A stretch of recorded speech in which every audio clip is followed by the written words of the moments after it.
Afternoon, everyone, and welcome to the Teahouse. Tonight's tea, I'm giving a second shot to the Celestial Seasonings Peach. Tried it before. It wasn't great. It wasn't terrible, but just kind of tasted like watered down peaches, and that's not exactly my favorite flavor in the world, but we're going to try it again. So, got to try everything at least twice, you know?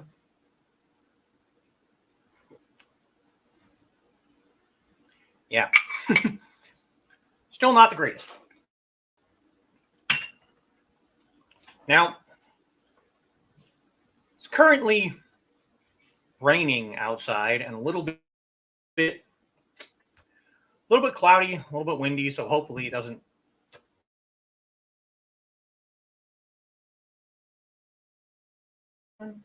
There we go. Just as I say that. Hopefully it doesn't affect the stream too badly. We'll see.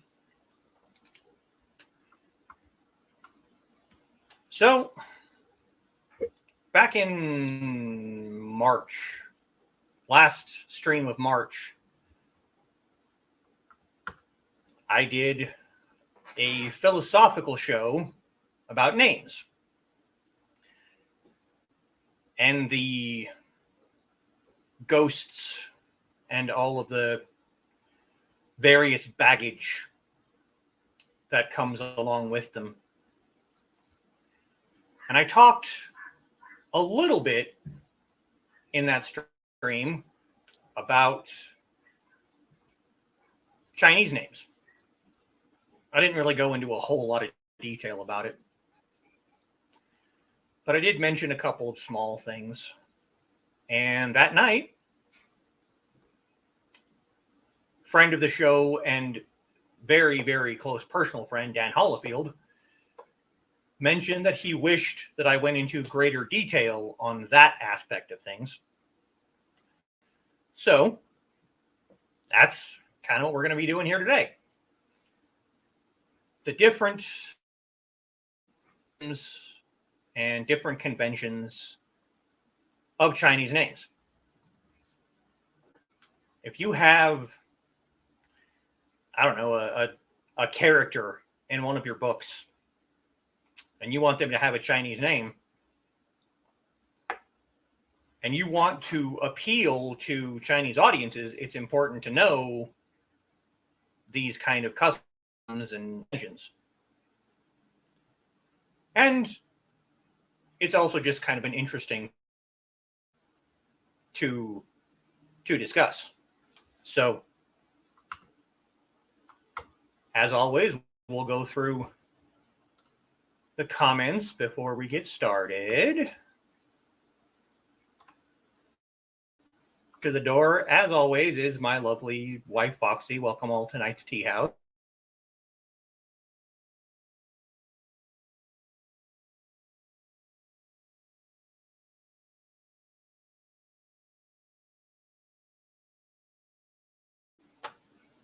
There we go. And Dan's here. Good. Thank you, Foxy. Glad to be here. Good. I'm glad you're here. This is all your idea. All of this. Carl. Good evening, everyone. Good evening, Carl.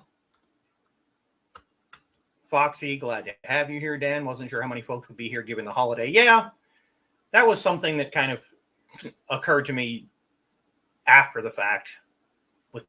Tomorrow being day, hopefully people will actually show up and listen to me prattle on for an hour. But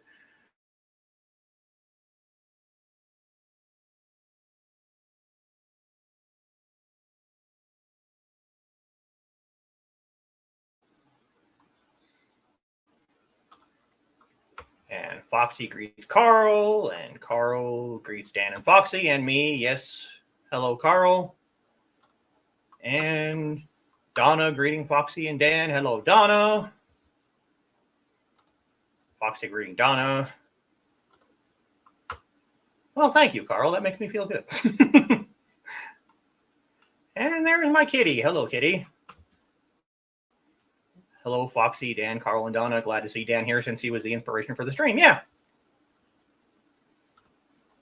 Carl greeting Kitty, and Donna greeting Kitty, and Foxy greeting Kitty, and Kitty says this will be for anyone who wants to have a Chinese character in a book. Yeah.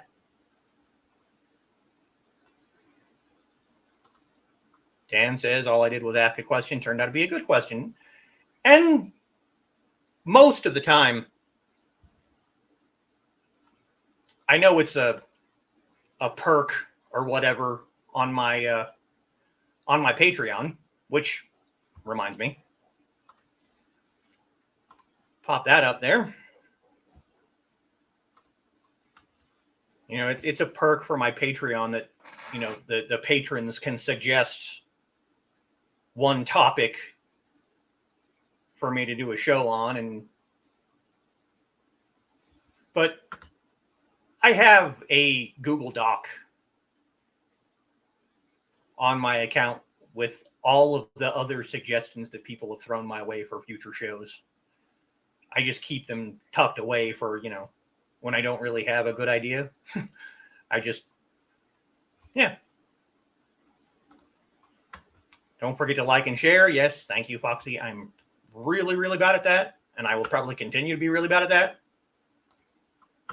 And Trey saying hello. Hello, Trey. I hope you liked that Instagram video that I sent to you earlier today. I saw that this afternoon and just immediately thought of you. That's something that it's completely off topic, but certain people, even without meeting them in person, my brain will make a connection between that person and a particular weapon. And Trey is the first person that I've ever actually like voiced that to. Just watching her do her crocheting and stuff just immediately just made me think of UMHC, and yeah, so. And no one in these comments is going to ask what weapon I think of that my brain connected with them, because that will just completely derail shit. So maybe we'll keep that for a different show. How about that? Carl greets Trey, and Foxy said, hey, Trey, it's good to see you. Yes, it is.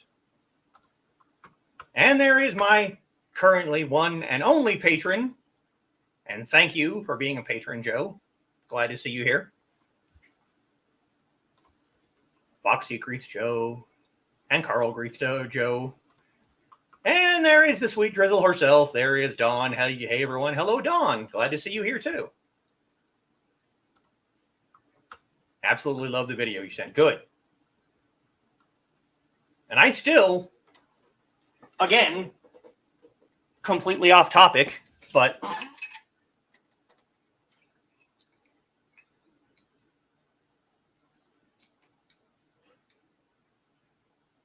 if you want a pair of these, just let me know. I will make another pair. I will send them to you. You can stress test them. You can do whatever you want with them. Just do what I do and use them as a friggin' fidget spinner. Just, yeah. A lot of people don't realize, because, and I think I said this when I did the video on the piercers for Trey. I call these my fidget spinners because when I'm nervous or when I'm bored or when I just need to do something with my hands, those things are, as you can tell, within arm's reach all the time. If I'm ever, on Last Man Standing or in the green room and you see me lean that way, I am either grabbing those piercers or a piece of paper, and I will sit and I will spin those things below the level of the camera. Just, I don't know, just something I do. Or I'm reaching for this. There's literally a sword or blade of some kind in every single room in my house. But that's kind of beyond the point.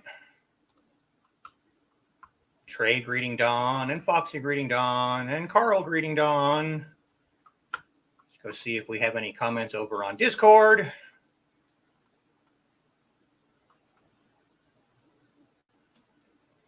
I have a friend that watches sometimes who can't get into her YouTube account. So she will comment on Discord. Hi. I'm sure you know who you are. Okay. So, Chinese names. And a lot, not all of it, obviously, but a lot of it, excuse me. A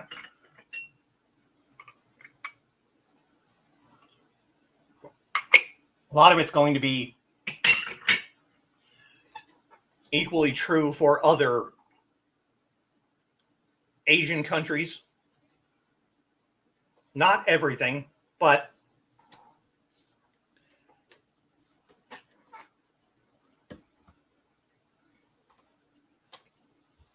you can see, you might be able to see, right down there, right there. That is my Chinese name. Character on the far end, all the way over here, that is the surname. In most Asian countries, the surname will come before the given name. So that right there says Li Kailang. Li is obviously the surname. Kailang is the 2-syllable given name. Most Chinese surnames are single character. They're single syllable. You have Li and Chan and Zhou. They're all one character. However, there are 2-character compound surnames. Names like Xiahou or Zhuge. Here, we're going to bring this up just because this is something I find very interesting.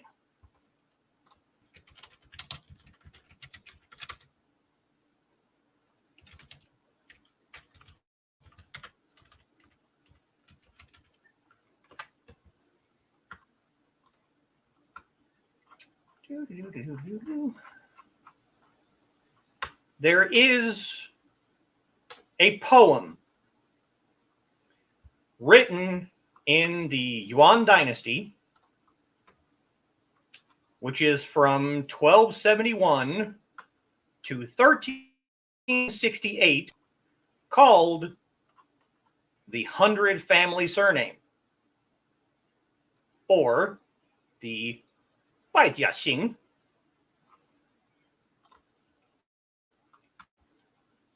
Now let's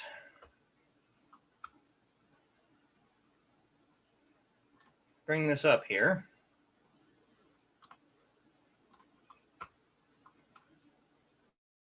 This is one page of the 100 Family Surname. There are literally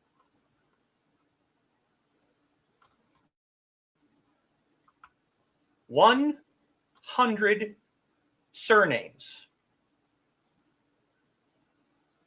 Zhao, Qian, Sun, Li. And you come down here to the bottom, and you can see, hopefully you can see, 夏后、诸葛、文任、东方、黄甫, all of these right here are compound surnames. They are 2-character surnames. If you have played or if you've watched the Dynasty Warriors movie, Xia Hou Dun.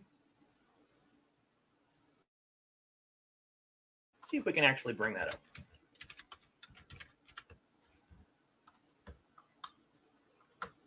That guy right there. You can see he has 3 characters in his name, just like mine. But 2 of those characters,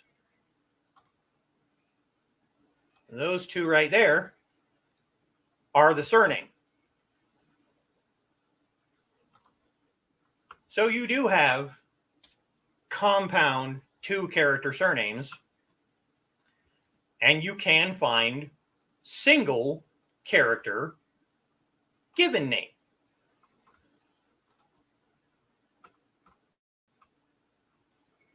So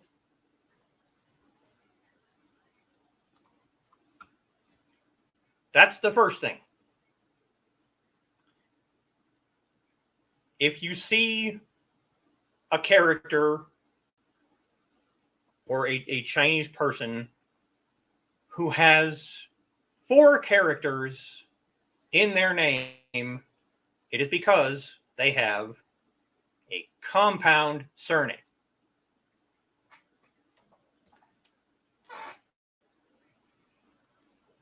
If you need a surname for your character, I highly suggest you go to Wikipedia, type in 100 family surname, and just pick from the list. Doesn't matter, compound, single character. Pick from the list, you'll be good.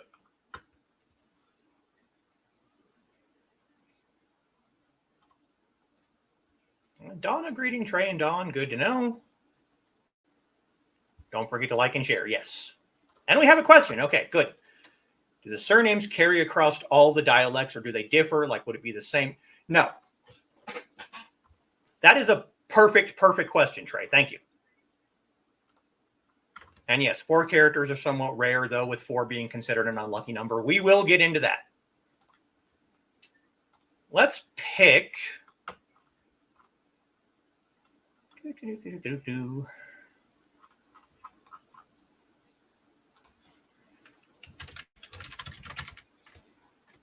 Your dialects are going to have the same character, but they will be pronounced differently between your different dialects.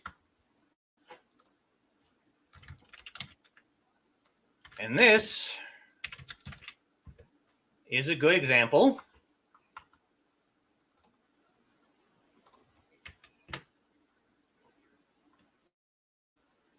Here.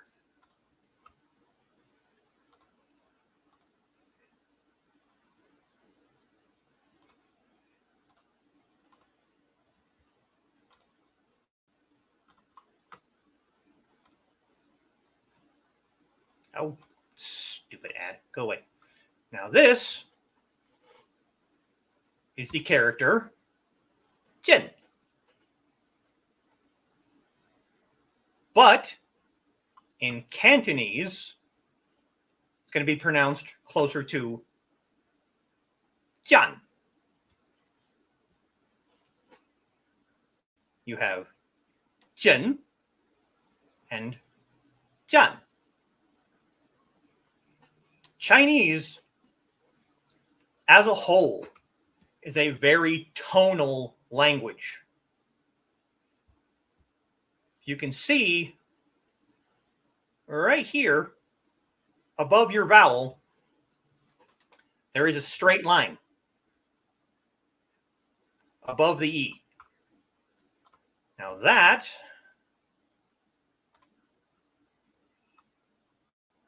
we come over here,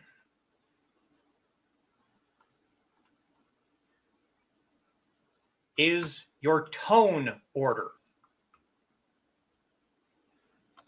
There are 4 separate tones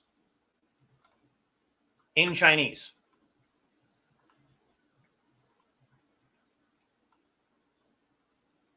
You have a straight line.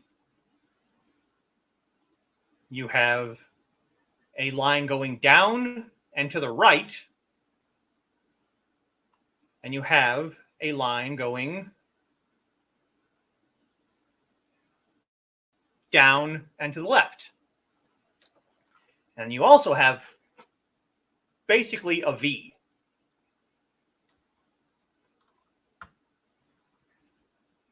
So you have a flat tone.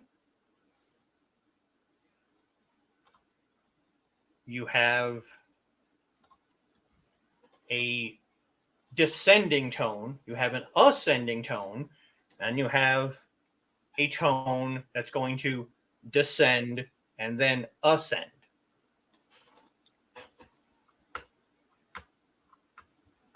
Anyone who is friends with me on Facebook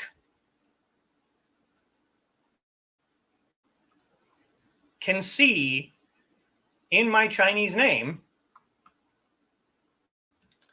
that the surname has one of those V's above the name. That means that the vowel is going to descend and then ascend. So it says li.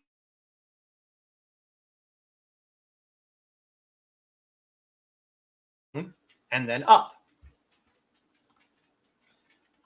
So with the one I just showed you,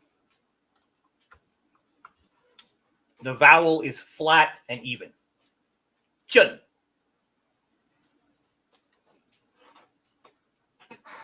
And then the Cantonese, jian. So there you go. Your name will be different in different dialects. That is definitely something to consider. That was a very good question, Trey. Thank you. That was awesome. If you go to the 100 family surnames, let's bring that back up again.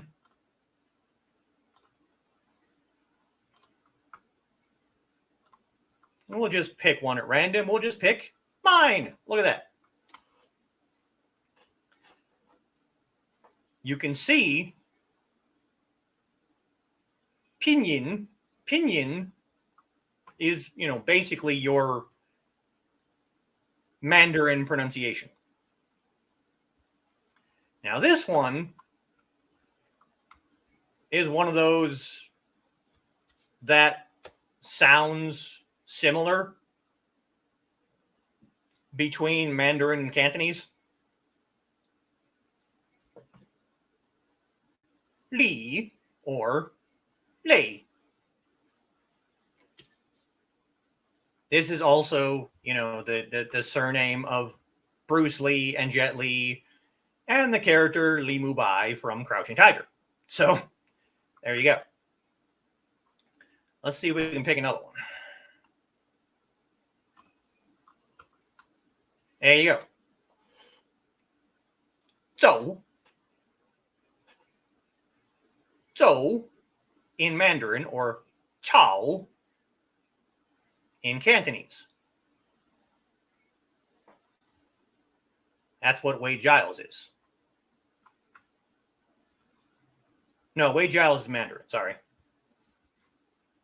You look down here. It also has a flat accent above the vowel. So you get zhou. The tone doesn't change. But Cantonese, chao.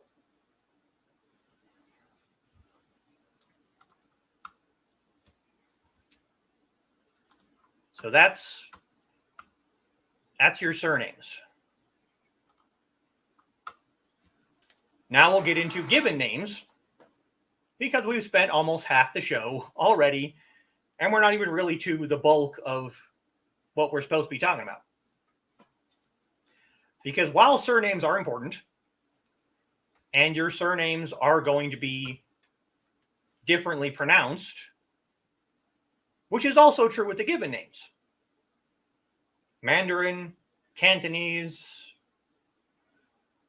Malay, Hokkien, these are all different dialects of Chinese. And the characters will sound different depending on where your character's coming from. So that's something else you have to consider.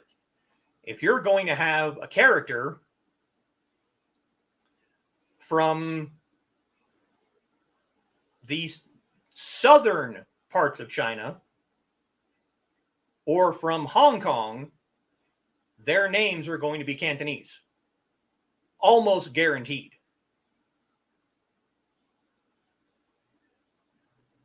So that's definitely something to consider. If they're going to be from the north or the central, more likely to be Mandarin. And that's also going to be an issue with time period. Because Mandarin is pretty universal. If you go over to Hong Kong now and you can speak Mandarin, but your Cantonese is not great, they'll still understand you pretty good. Maybe a part 2 in the future. Yeah, because there's still quite a bit, and I don't want to go like too far over time.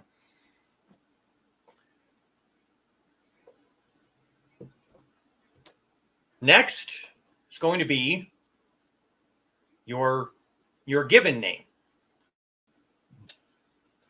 It's not that easy, because you have the name you were given at birth, which is called a milk name. Children in China were not given their name right at birth. They were usually given a milk name. It's kind of a placeholder name.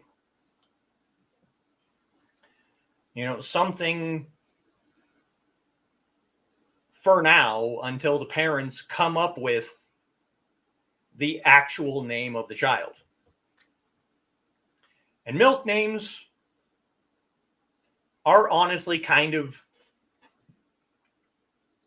cutesy little baby names, you know? They might be, you might see the character Xiao, which means small or little. But a milk name is the only time that it is acceptable to give your child a taboo or a inauspicious name. And the reason for that is to scare away demons and evil spirits from taking your child. If you have the firstborn son in a family, you want to keep that child safe. So you might give them a quote unquote bad name for their milk name. And then later on, usually around 100 days after they're born, they're given their actual name. Something else to consider. If you have your Asian character and you want to have the entire character's life from birth all the way through,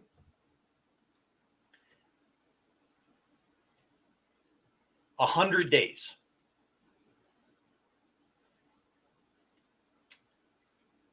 It's a celebration. It's almost like a birthday party. The 100-day celebration. Those first 99 days, that child usually does not leave the parent's sight. You don't have, grandparents, aunts, uncles. Those people stay away for those first 99 days. And then on that 100th day, that's when you introduce the child to the family. And that's when you give them their name. But again, there's more to it. Is your character a male? In that case, when they reach adulthood, which was vastly different in, the ancient world than it is today, but generally between the ages of 16 and 18, when they're no longer considered a child and they're now officially an adult, they will get what is known as a courtesy name, which is different from the name they were given when they were a baby.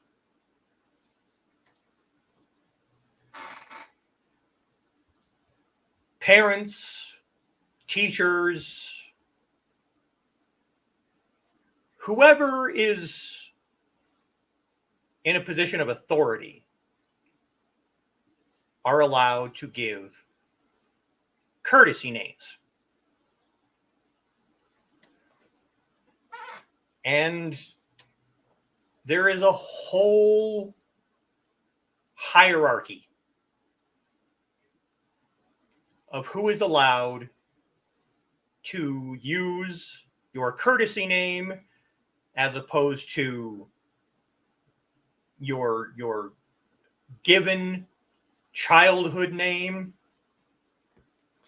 Courtesy names are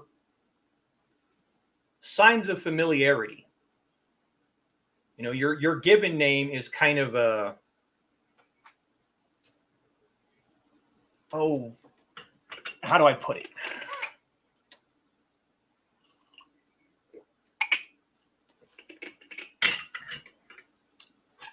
If someone uses your courtesy name, it's someone that's close to you.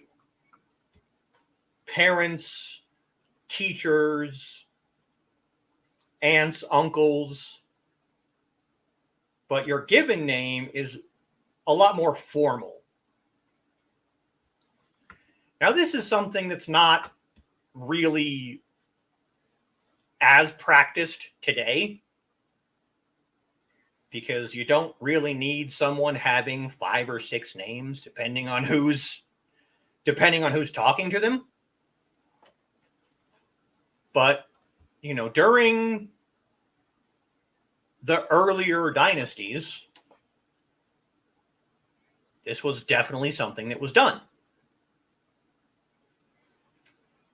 And your courtesy name is not going to be the same as your given name. We'll just call it that. It might be close. It might be similar. Courtesy names can tell what birth order you were born in. You know, if you were the first or second or third son, that will be dictated by the courtesy name. You also have, just like in English, nicknames. It's a perfect example. Nicknames are not always the most flattering names, we'll say. There's a guy I know. He's a really good friend of mine. Known him for a long, long time. He's kind of a bigger guy. He's probably got 70 pounds on me. And that's being generous. It might be more.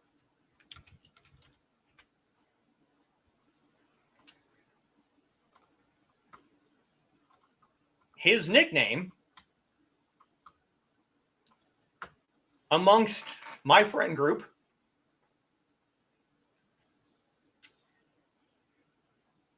now, remember, these are not always nice. These are nicknames. His nickname amongst the friend group is Fatty.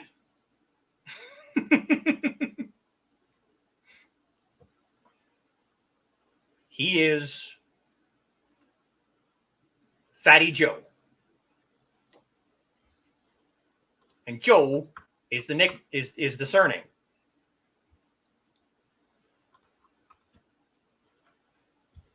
Yeah, exactly. Here we go. I mean, like my cousin's nickname of Pinhead. Exactly. Nicknames, much like courtesy names, are terms of familiarity.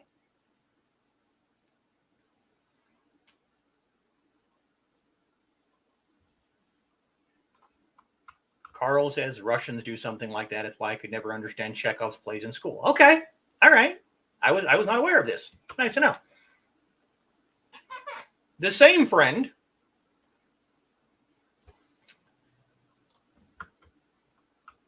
that we call Fatty calls me Fishhead. And why does he call me Fishhead? He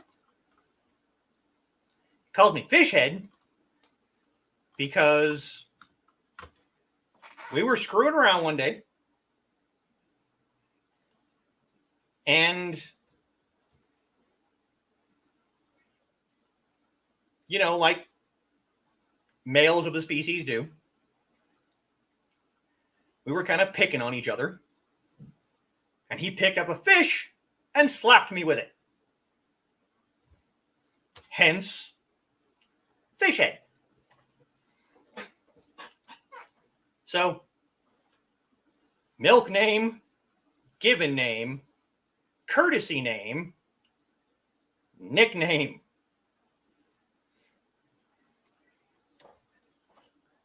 There's really a lot that goes into it.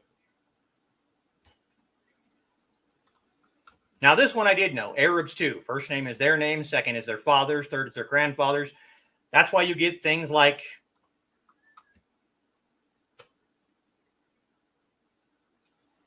if you've ever seen 13th Warrior, you get Ahmed, Ibn Fahalad, Ibn Rashid, Ibn means son of. So it's going to go all the way down the family line.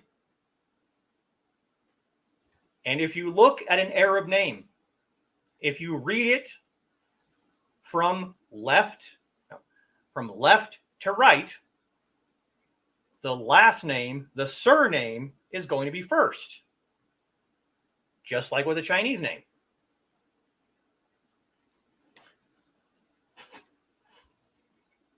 Now, are there any other names? Because you already have 4. The answer is, unfortunately, yes. You have posthumous names that are given after death.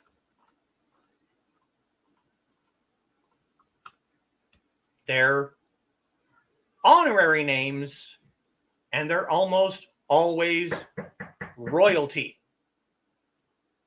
If your character is a royal, they're going to have a posthumous name after they die.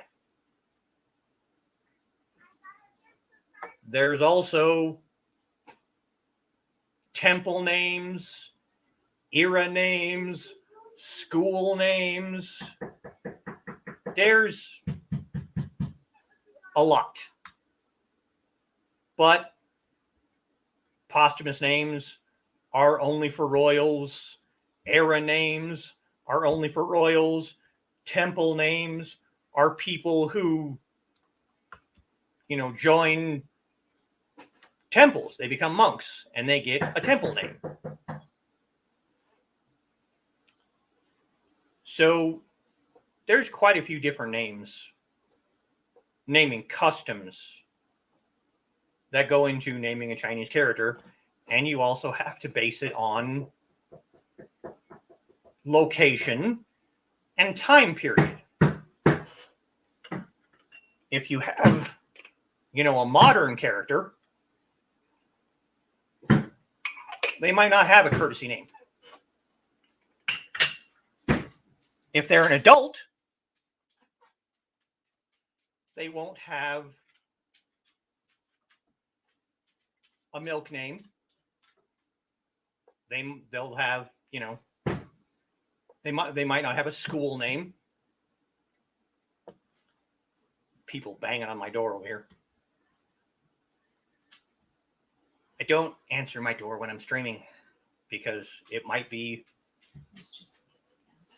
my very, very young cousin / student, and I don't have permission for her to be on camera.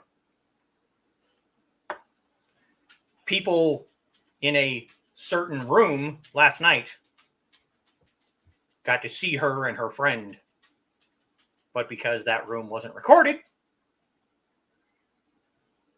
and this is not answering the door.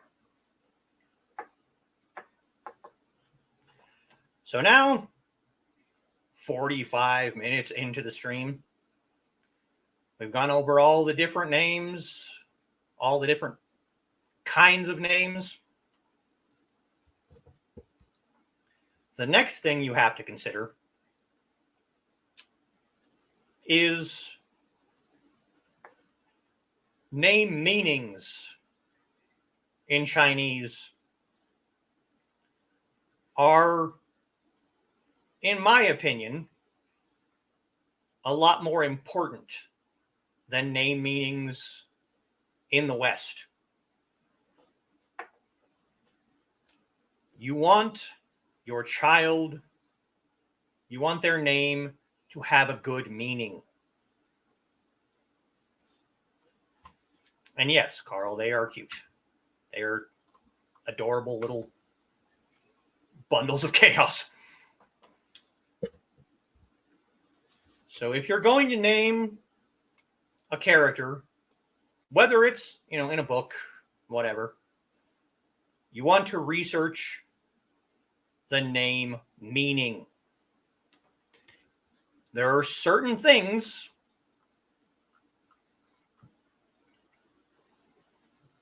that you do not want.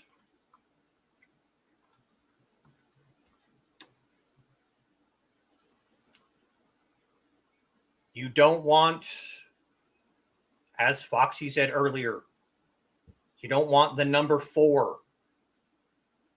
The number 4 in Chinese is the same as the number 13 in the West. It's bad luck. And the reason that it's bad luck is because the character for the number 4 sounds similar to the character for death. And death is bad. You don't want to name your child, Deathwing. So avoid the number 4.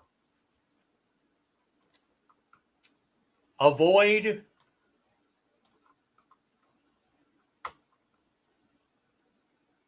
nice.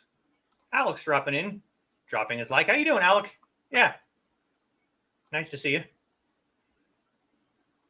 And Donna hugging Alec. Your like is all dusty, yeah. Unless he dropped it on, like hardwood floor like I have. Then it's just covered in dog hair. You want to try and avoid the names of deities. Except for very specific cases. You want to avoid the color white, because white is like black in the West. White is a mourning color. White is what you wear to funerals. So you don't want to have white in the name.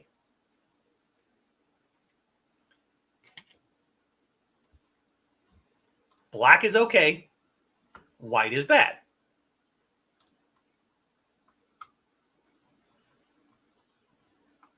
You want to avoid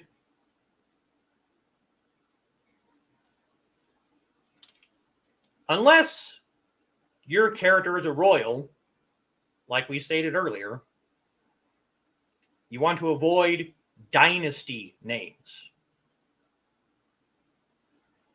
If your character was born in the Han Dynasty, unless they're a royal, unless they're, important, you don't want to have Han in their name.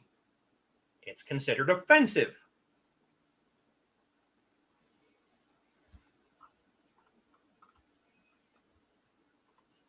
Let's see.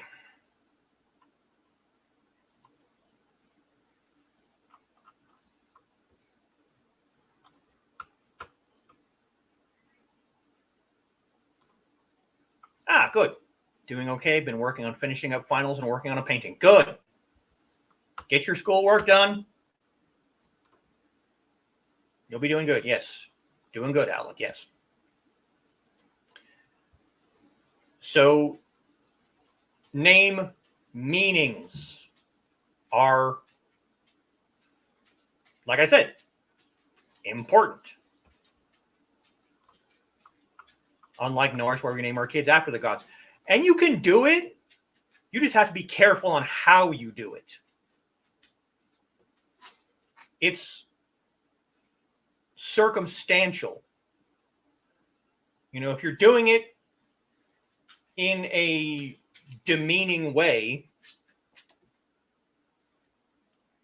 then you're going to piss off that god, and they're, you know, not going to be happy with you, and they're, you know, it's going to be bad luck for the child, just like naming them, you know, for or white.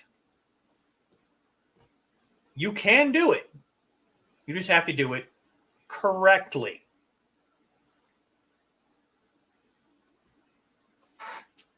My Chinese name, Kailang, means triumphant wolf. Kai means triumphant, victorious, and Lang is the character for wolf.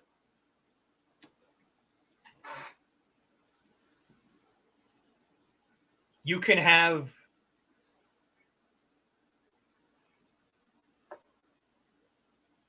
certain names, and again, this is going to sound bad, but it is what it is. Certain names are only good for male or female. I mentioned courtesy names earlier. Males get their courtesy name when they reach adulthood. Women are generally given their courtesy names when they get married by their husbands. Some names can be unisex. Some characters can be unisex. But you wouldn't really want to name your, you know, male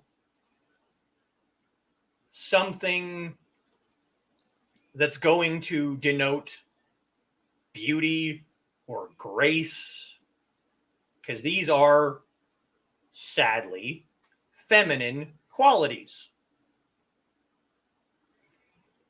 And you wouldn't want to name your daughter names that mean brute strength or things that are considered masculine qualities. It's sexist, but it's a fact. It's really not that much different than, you know, Western names, where if you saw someone, a male, a male running around with a name like Kimberly, you know, that would not be,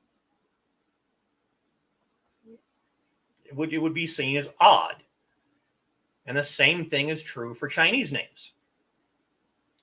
Certain characters or certain groups of characters are considered masculine, some are feminine, and some are unisex. So that's also something to consider.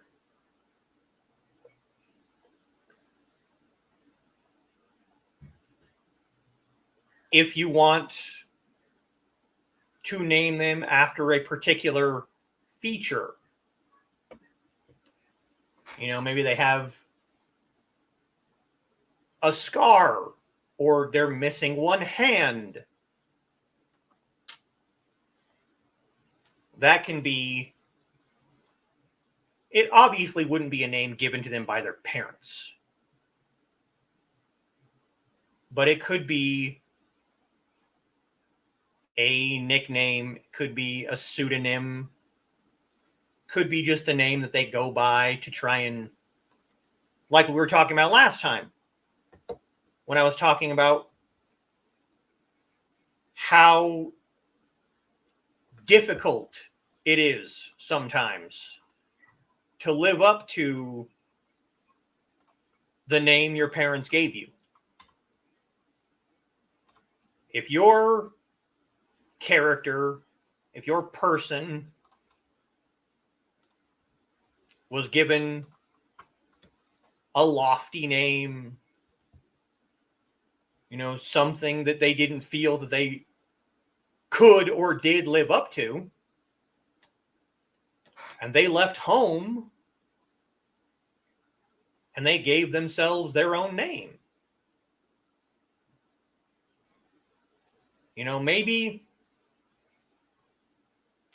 Maybe your character was a prince and he was given a high, lofty name, something like Tien, which means sky or heaven.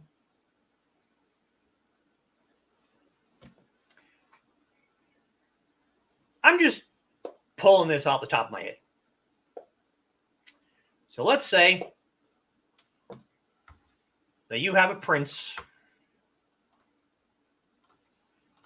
and his parents gave him the name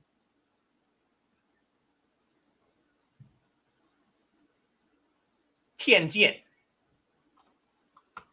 Tianjian, which means heaven or sky sword. And his brothers were all generals in the army. But he just had absolutely no desire to join the army. He wanted to be a scholar. He wanted to be an intellectual. He liked to read books more than he liked to go out and punch people in the face. So his given name is Tianjian, and he runs away from home. He runs away from the palace. He doesn't want to deal with all of the palace intrigue and all the bullshit that goes along with being royal. And he goes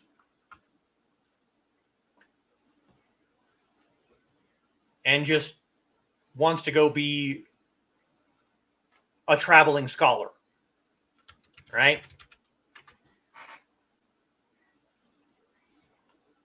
He just wants to go wander the world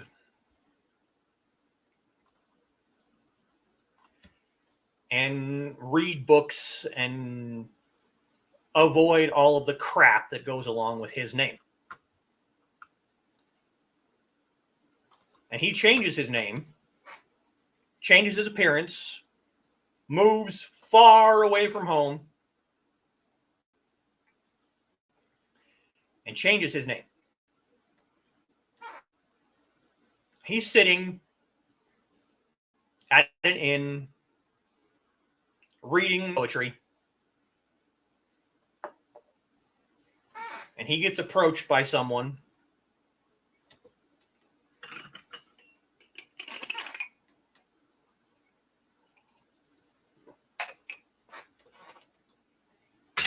and that person greets the character, and now the character has to give a name. It's considered rude, just like in a lot of other places. When someone introduces themselves to you, you must reciprocate.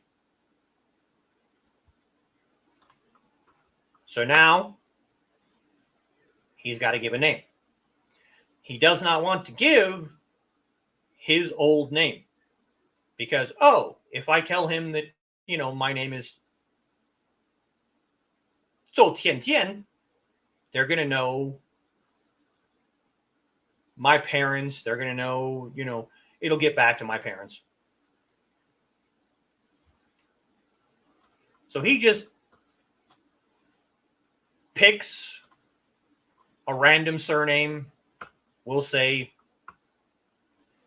he introduced himself as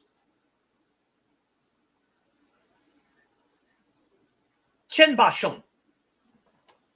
Chen is the surname. Ba means to travel or walk. And Sheng is a sage or scholar. So he just literally changed his name to Traveling Scholar. There you go. He's got a new name. He's got a new identity. He's no longer beholden to his family. He's able to write his own story. He's able to be whatever he wants to be. So there you go. Meaning, dialect, time period. These are all important things for your character.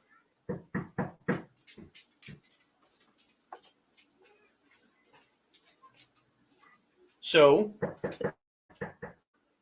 does anyone else have any other questions? Because I'm sure you can hear their back.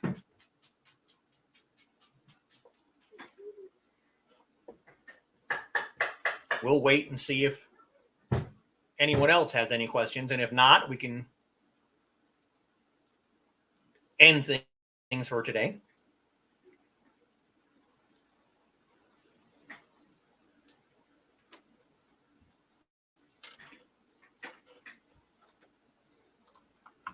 Okay.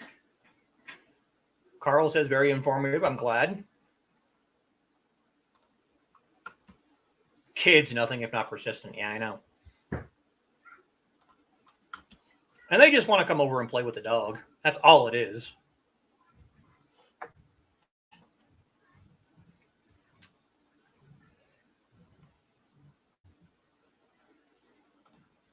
Great show as always. Glad you liked it. Very good.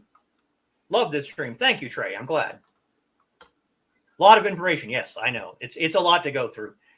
But I figured it was important because that's kind of the point of my whole channel, is to inform. And Dan asked a question, and it was not a question that could be easily covered in a short period of time.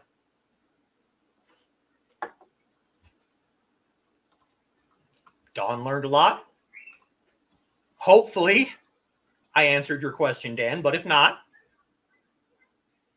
you know how to get a hold of me.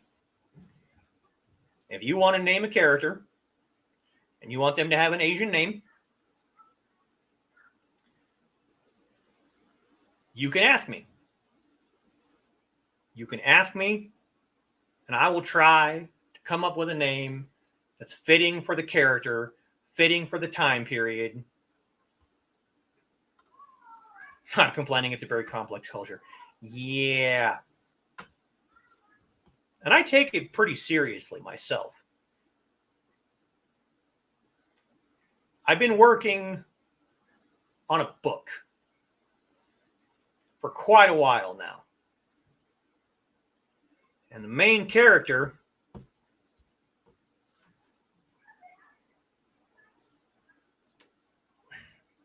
I don't want to give too much away, but I think I've mentioned this before. I think I've mentioned this on my Halloween stream, perhaps. There weren't that many people watching at the time, but, you know, there are a lot of werewolf and animal shifter stories in the world. But you don't see many with a Chinese main character. They're usually American or European, South American. I can't think of any, Asian werewolves or Asian shifters except for one. And he's biracial. And he doesn't even have an Asian name. And Foxy and a few other people told me, well, if you don't find it, then you write it.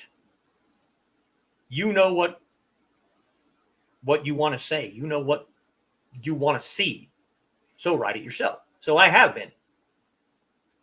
And the problem with his character is I can't get his name right.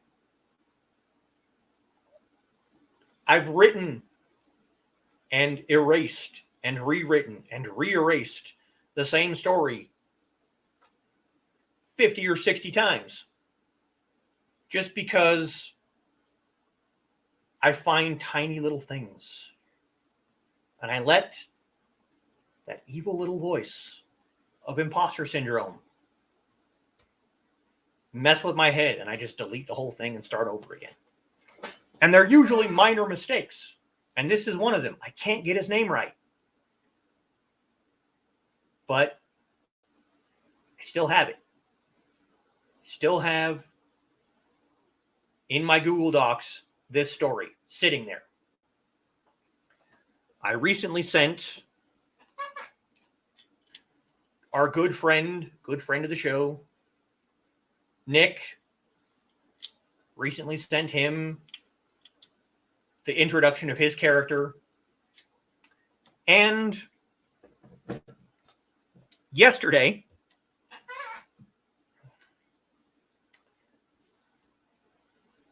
gonna have to watch this several times before I can soak up all the info. Good. It's a good thing, yeah.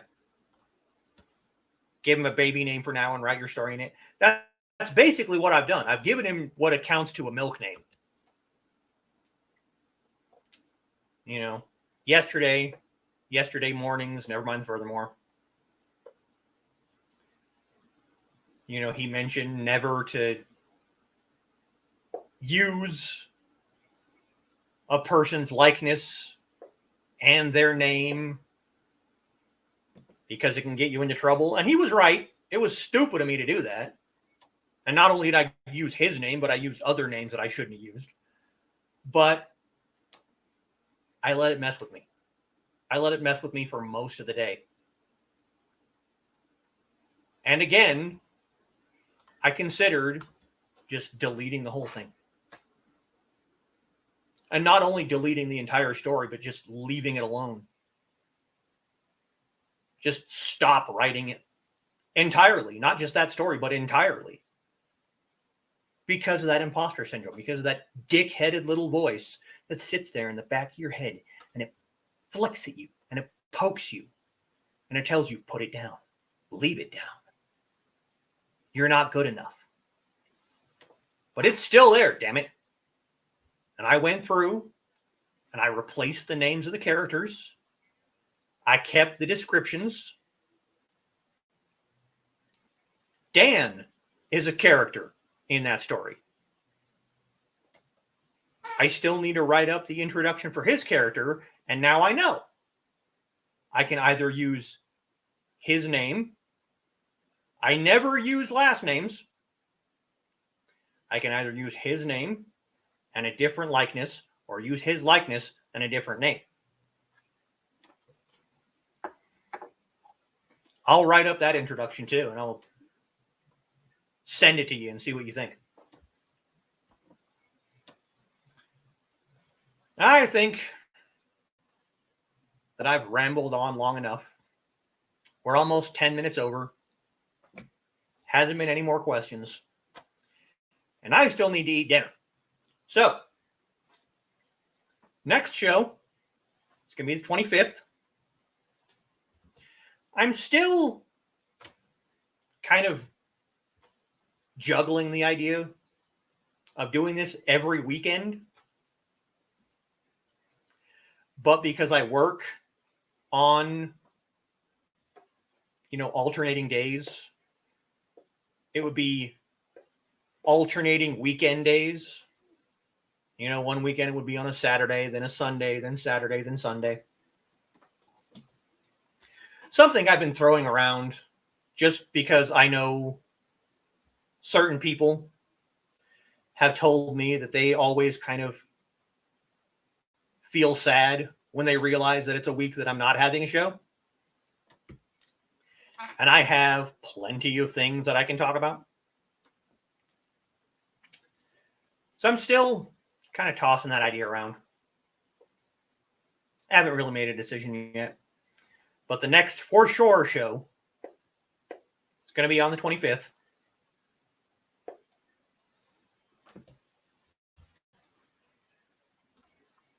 Yeah, that was my baby. She likes to make appearance. She didn't come in as often as she usually does. Kind of interesting. Evening, everyone. Good evening, Carl. Yes. Enjoyed dinner. Was kind of in listening mode. Sorry about less interaction. No. You and Carl are the reason for the next show. You guys were able to talk for an entire hour about a game that you play. And so, on the 25th, I'm going to do a show, an entire hour, on an MMO RPG called Nine Dragons. I love this game. I've been playing this game since at least 2008.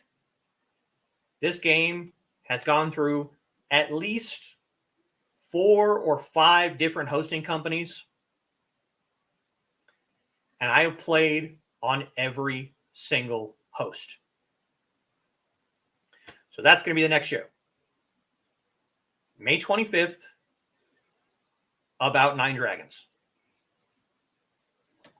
And maybe, if I'm lucky, maybe I can convince some people here to come and play. Because there are a lot of MMOs out there. But there are very, very few based in Asia. I know of maybe 3, and Nine Dragons is the only one that I still play. 15, 16 years later. I've tried others. And I just, they just don't have the same appeal to me. But Nine Dragons, 16 years, 4 or 5 different hosts, and I'm still playing. And I would like people to come and experience it, to come and, try it. So, bookmark the show for later rewatches. And like I said, if you have any other questions, anything that I didn't cover, or you want more, more in-depth about something, you know where to find me. Facebook, Instagram, just ask questions. Yes. I am aware of Pandaria. I'm aware of it. Yes, it is very much like the Old Republic, which I've also played. And most of my characters in most of my MMOs have Chinese names. My character in Skyrim has a Chinese name. I take this stuff seriously. But it's almost 7 o'clock. I need to eat. So come back on the 25th. I will tell you about Nine Dragons. If you want to play, let me know. I have higher level characters that I can bodyguard for you. I have lower level characters that I can play right alongside you and help you get to, the higher levels. It's a fun game. I like it. Foxy plays it. Our clan in that game used to be pretty famous on the original server, but I'll go into all of that on the 25th, because if I start talking about it now, I'm not going to shut up. So, thank everyone for coming. Thank everyone for participating in the chat. If you feel like helping me out, come be a patron. Patreon.com/BLADEDTH3SIS. If you want to find me online, look for that. Instagram, Patreon. If you find this handle somewhere, it's probably me. You feel like helping me out so that maybe someday I can actually get paid StreamYard? So I can actually have my own brand and everything? Be good. If you want to represent the Teahouse, bonfire.com/the-teahouse-shirt. I get a little kickback from that one. It's not much, but it would be interesting to see people out in the world wearing my merchandise. Even if I never get to see you personally, if you buy a shirt and take a picture and send it to me, I will be very touched. So, drop a link to the game somewhere and where I can find it. I will do that.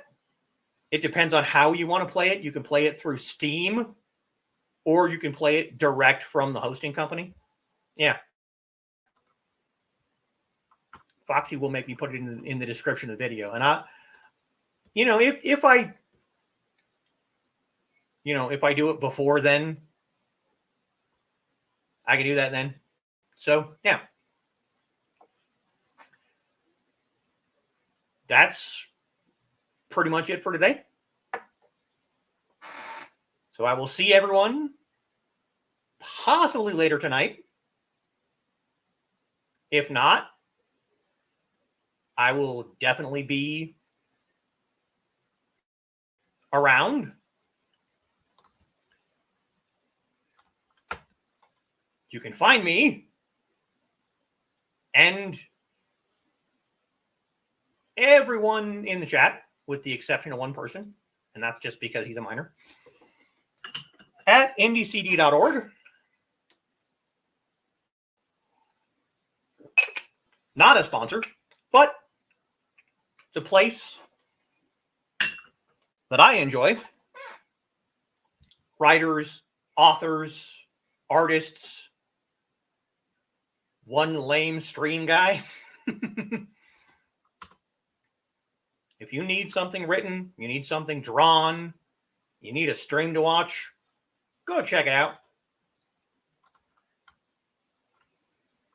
And as Indie CD says, good night, everyone.